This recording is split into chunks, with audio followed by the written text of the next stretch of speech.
அதிமுகவிலிருந்து நீக்கப்பட்ட ஓபிஎஸ் மகன் ரவீந்திரநாத் பாஜக பக்கம் போக இருப்பதாக பலரும் நினைத்து கொண்டிருந்த வேளையில் தற்போதோ அவர் விஜய் கட்சியில் இணைய உள்ளதாக தகவல்கள் கசிந்து வருகிறது.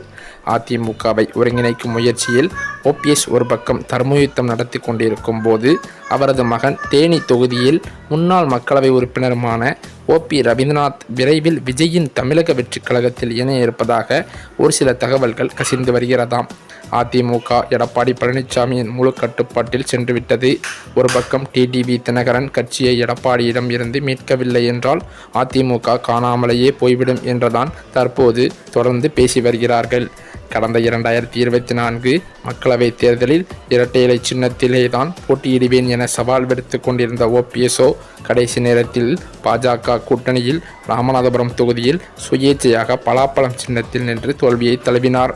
கடந்த 2022 கூட நடைபெற்ற அதிமுக பொதுக்குழுவின் முடிவின்படி ஓபிஎஸ் கட்சியை விட்டு நீக்கப்பட்ட பிறகு அக்கட்சியின் ஒரே ஒரு எம்பியாக இருந்து வந்த ரவீந்திரநாத்தை அதிமுக என அங்கீகரிக்கக்கூடாது என சபாநாயகருக்கு எடப்பாடி பழனிசாமி கோரிக்கை வைத்தார். இதனிடையே தேர்தல் வேட்புமனுவில் தவறான தகவல்களை அளித்ததற்காக அவரது பதவியை செல்லாது என நீதிமன்றமும் அறிவித்தது. அதன் பின்னர் உச்சநீதிமன்றம் வரை சென்றார் இந்த தேனி எம்பி. அதற்குள் 2024 மக்களவைத் தேர்தலே நடந்து முடிந்துவிட்டது. அதிமுகவில் அப்பாவுக்கும் மகனுக்கும் சீட்டும் கிடைக்கவில்லை.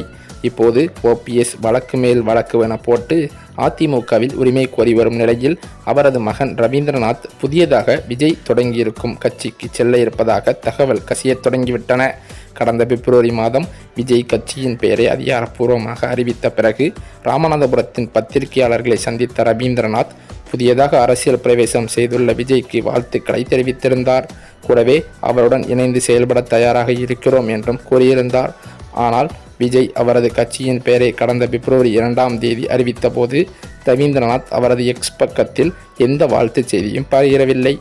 ஒரு மாதம் கழித்து மார்ச் மாதம்தான் பொதுவெளியில் செய்தியாளர்கள் கேள்வி எழுப்பியதால் பதிலளித்திருந்தார். அதனைத் தொடர்ந்து கடந்த ஜூன் 22ஆம் தேதி விஜய் பிறந்த நாளுக்கு ஒரு வாழ்த்து கூறியிருந்தார். இவரோ ஆரம்ப காலத்தில் விஜய் ரசிகராக இருந்தார் என்பதும் பலருக்கும் தெரியும்.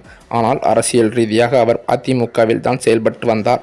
இத்தகைய சூழலில் ரவீந்திரநாத் கொஞ்சம் கொஞ்சமாக விஜய் பக்கம் தாவ முயற்சி செய்து வருகிறார் என்றும் கூறி வருகிறார்கள்.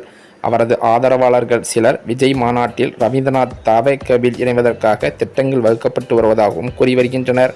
அதன் மூலம் எடப்பாடிக்கு வரும் 2026 தேர்தலில் ஒரு நெருக்கடியை தர வேண்டும் என்பது ஓபிஎஸ் மகனின் திட்டமாகவும் இருக்கிறதாம்.